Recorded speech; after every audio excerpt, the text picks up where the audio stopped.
ওই যে অনেক সময় মিডিয়া বলতেছেন যে হাবিবুল আউয়াল ওই যে আগে চিফ ইলেকশন কমিশনার অ্যারেস্ট হয়েছে, ইনফ্যাক্ট এখন পর্যন্ত অ্যারেস্ট হয়নি।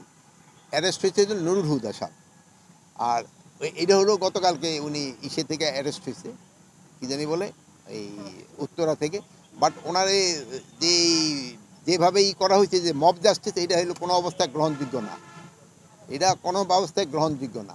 আর এটার সাথে ওনার যে ওই বিভিন্ন ওনার সাথে যে একটা খারাপ দেখছেন চিঠি পাঠায় দিছে, এরও কোনো অবস্থায় গ্রহণযোগ্য না। আপনারা বলবেন যদি কোনো কিছু থাকে, এই সব কোনো ঘটনা ঘটলে আইন শৃঙ্খলা বাহিনীর কাছে তারা হস্তান্তর করবে এবং আইন শৃঙ্খলা বাহিনী প্রপার অ্যাকশন নেবে। আর ওখানে আরেকটা দেখা গেছে যে আইন শৃঙ্খলা বাহিনীর সামনেও ওনার উপরে করা হচ্ছে। এটার জন্য আমরা একটা তদন্ত করে দেখব, এটার সাথে যদি কোনো আইন শৃঙ্খলা বাহিনী জড়িত থাকে তাদের বিরুদ্ধে আমরা আইনানুগ ব্যবস্থা নেব। এটা তো আপনারাই বলতে পারেন কি কি ব্যবস্থা নিচ্ছি, আপনারা বলেন। হ্যাঁ,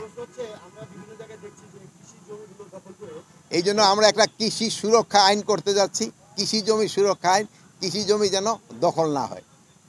আর এই যে আপনারা যে দেখবেন যে আজকে এইটু মিডিয়া দিয়ে দিবেন যে ভাঙ্গা গাড়ি এখানে পড়ে রয়েছে, এই জায়গাটা কতগুলি হয়ে রয়েছে, এগুলি মাঝে মাঝে খবর দিবেন, তো আমরা একটুখানি সজাগ হই। এই ডিসি সাহেব, হ্যাঁ, সেগুলো বিকাশ এবং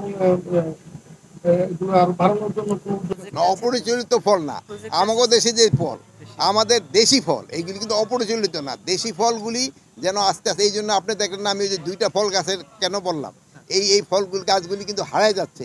এইগুলি ক্ষেত্রে আমাদের সবারই, আপনারাও করবেন, মানুষকে বলবেন যে অন্তত 2-1টা গাছ লাগো, আমগো দেখুক। এই কাউ ফলটা দেখা হারায় যাচ্ছে, তারপরে যে যে বড়ই আছে হারাই যাচ্ছে।